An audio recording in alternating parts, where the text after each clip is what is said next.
People who knew her referred to her as alternative. So my buddy Matthew, he was a scrawny 19-year-old kid when he tied the knot with Isabella. She was 28, already had that whole alternative vibe going on, you know? The kind of woman who'd show up to barbecues in ripped fishnets and a band tee from some obscure 90s group that nobody else had heard of. Everyone who knew her just called her alternative behind her back, like it was her official title. I thought it was cute at first, the way they clicked over music and tattoos, but damn, looking back, it was a red flag factory. They'd been married maybe 6 months when she dropped the bomb one night over takeout pizza. Hey, what if we tried an open thing? She said, all casual, like she was suggesting we swap Netflix. Passwords. Matthew froze mid-bite, sauce dripping on his shirt, and I remember him calling me later that night, voice cracking. Dude, what the hell do I even say to that? He loved her, though. Thought she was this free-spirited goddess who saw something in his awkward ass. So they talked it out, set some ground rules like no sleeping over, always use protection, that kind of shit. But rules on paper are one thing, reality hits different. At first, it was exciting, or so she said. She'd come home from a date with some artist type, all glowy and chatty about how liberating it felt. Matthew would nod, force a smile, but I could see it eating him up. We'd grab beers after shifts at the auto shop, and he'd spill. Man, I feel like a fucking idiot.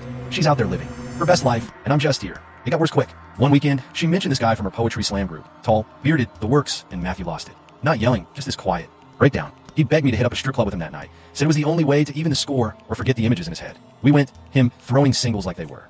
Confetti, eyes glassy the whole time.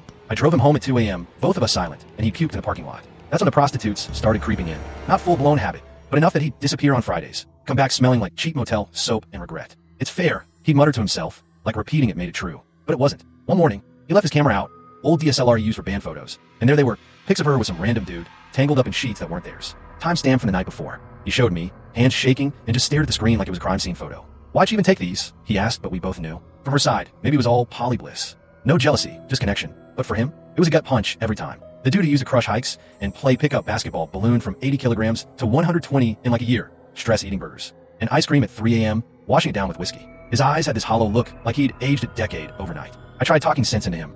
Bro, this ain't you. You deserve someone who picks you full stop, but loves a stubborn bastard. Finally, after 2 years of this slow-motion train wreck, it clicked for him during one of their check-ins. She was listing off weekend plans with 2 new people, a guy and a girl from her co-op, and he just said, flat out, I don't want a wife who sleeps with anyone else. Not like this. No big fight, no screaming match. Just that. They separated quietly, him crashing on my couch for a month while the lawyers sorted paperwork. Divorce dragged on forever. Community property bullshit, alimony talks, but finalized a couple years. Back. Clean break. Now, Matthew's in a solid spot. Met Emily at a coffee shop last winter. She's this no-drama graphic designer with a laugh that lights up rooms. They got this cozy routine. Weekend farmers markets, her dragging him to indie films, him teaching her to change a tire. He's down to 90 kilograms, hitting the gym again, eyes bright like they used to be. Makes me happy as hell too.